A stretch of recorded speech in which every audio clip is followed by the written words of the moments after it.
That's ministry. When we serve people, just for the sake of serving them. First they're wondering why, and they're trying to take advantage of you. But after a while, they realize if you're not getting upset about it, there's something funny about you. What are you looking for? My wife has a big problem with this. Somebody does something, I'm sorry, I put you on the spot, baby. Somebody does something for her, she says, oh, we got to give him something. Because she has a big heart. It's not because she feels obligated. I said, no, he just did it because it was a blessing for him. When people realize that, when you get inside of people's homes, you know, you get inside of somebody's house and you sit down and you just open up the Bible and you just start talking and let them say whatever they want to say. It doesn't matter. But they're looking at the Bible. The Word is strong. The Word is understandable. They start to see it. And if you're sitting in a group of 8 or 9 people, they get to share it. And they get to know each other. And then they get connected. That's where the process we're at now. Like I said, we went into a congregation where there was a lot of anger and a lot of hurts. We don't have that anymore. So we're working through the kids to get into people's homes and meet their families. Because it's an automatic. Because they're seeing their kids change, they want to know what's going on. And these people are not going to church anywhere. So we said, well, get a few people together and let's have, we'll have a little dinner together and we'll look at the Bible a little bit together. And I said, nothing threatening.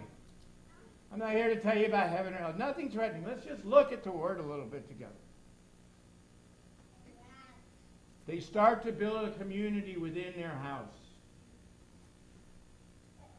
The next stage I want to get to is that once there's 6 or 7 or 8 of them, right now we're working on 2, I want to bring them all to the park so they can see each other. But I don't want to bring them right to the building yet. Because I want them to see the group together. And then I want to take them from there, eventually, we want them to have communion with us on Sunday morning in the building. And then your large assemblies will happen. But if we don't do it that way, it doesn't work. See, when that group comes in, and they're 8 or 9 or 10 people, and they come into the congregation, they're not going to be sitting there alone. Because it is awkward. Let's be honest. It's not that we don't want to greet them, but it's awkward if you don't know somebody. You say hello, and you hug them and whatever, but you don't know them, so you don't know how to strike up a conversation. But when they come in with 10 people, they already feel like they're part of something. They don't feel alone. And then they can be part, and then they can look around, and there's that other group that I saw at the park, and there's that other group. And you can mix different classes of people. You can put the rich with the poor, and the African American with the Spanish, and you can do all that because they all know they're there for the same reason, to have communion with each other. And the church will then be about relationships. So I'm here for one reason, and one reason only. I need help. Aimers are great, and they've helped us out tremendously. But I need graduates from Sunset. I need people that are willing to come in and put 4 or 5 years in for the sole purpose. You can do whatever you want to do, but what I want you to do is I just want you to come down as a group. And within your home, build a group. I don't care what type people or who you're comfortable with. It doesn't matter. It's whoever you want to reach. And just build a group. We'll give you opportunities of houses you can go into. Just build a group and build community in that house. Get them to understand and see that they can love. And it doesn't even have to be in the house. It could be at Starbucks. It could be at the park. It could be anywhere. There's another trend that's coming across the board, and I've read the books. You got Contagious Discipleship, and it's a good book. And the other one is Organic Church. It seems like there's a pendulum always that keeps swinging. They're focusing in on only doing groups. That's just as bad as only doing the large assembly. You got to have the large assembly. We got to have that communion with each other so we can see the larger body. That's why I said you need to read this book, Second Reformation. It was mandatory reading for us when we were here. It has formulated my whole way of thinking for the last 20 years. Like I said, we didn't need to build groups with the Spanish.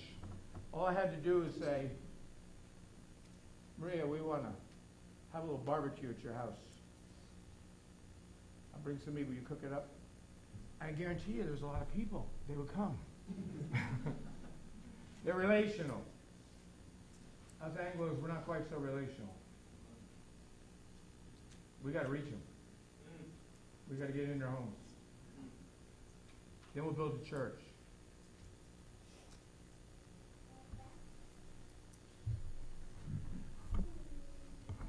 We want to make relationship synonymous with the word church. And I would like, if this vision comes to pass and we really get this going, what a perfect place. Because when I'm working with AIM, I tell them the first thing in my AIM presentation is that AIM is coming to Miami is a continuation of AIM. This is where you're going to put it to work. But if we have a congregation that's set up this way, that's focused on building those relationships and understanding the communion of the one body, missionaries from all around the world could come there for a little while and train. Corey could send Amers there to learn the same thing. We could do this together.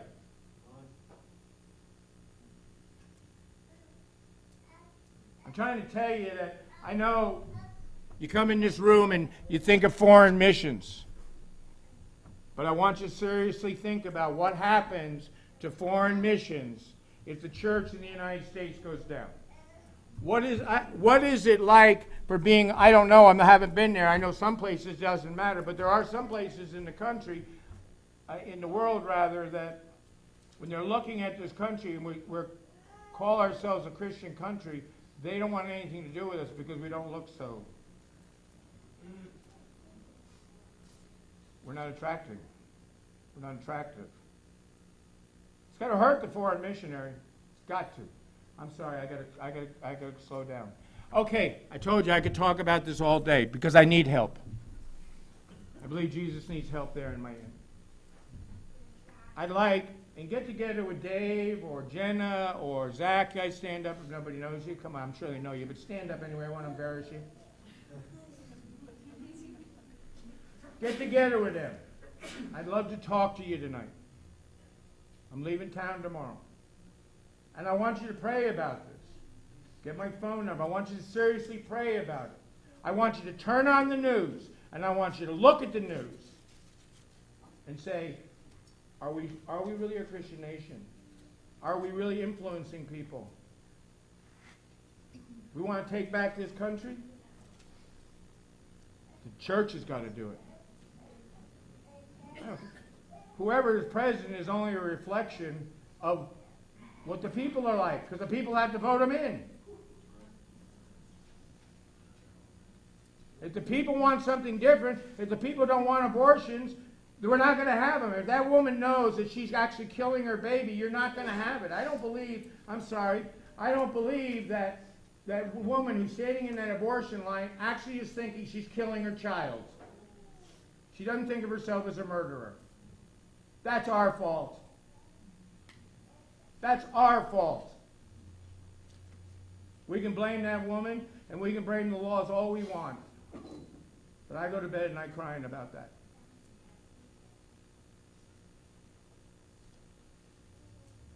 So start thinking about stateside.